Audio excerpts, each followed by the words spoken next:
Dan ini adalah hadiah tanda saya menghargai dia. So saya nak awak buka and ya, tunjuklah kat semua apa yang awak dapat hari ni. Okey, cepat bagi detail. Nak ucapkan terima kasih kepada bos saya, Hello Abang Izu, telah menerima saya seadanya. Banyak juga beri tunjuk ajar pada saya sehingga saya berada di tempat sekarang. Terima kasih banyak-banyak bang. Terima kasih masa saya sampai sekarang. Tanpa kamu Ipoh ni pun takkan hidup. Ini semua hasil usaha kamu. Okey. Thank you jaga kedai ni dengan baik and ini adalah tanda saya menghargai kamu. Bukalah. Ini bukan kontes mata-mata ke apa ke, tak ada ambil balik yang risau. Tak ada, memang hak kamu. Saya betul-betul panik ni bang.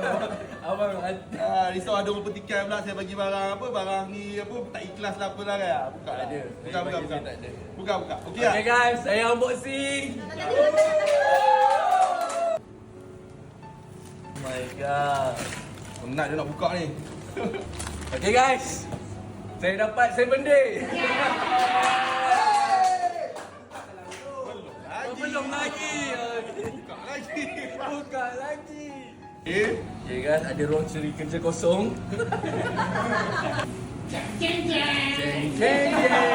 Ada lagi tak? Aku tak tahu cari lah. Saya cari satu ni. Oh ni. Ya Allah.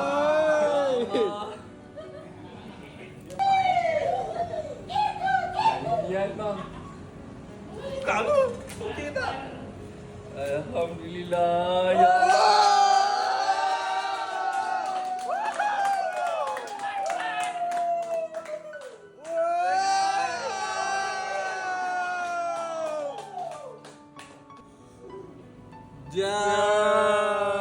Saya letak ada bang.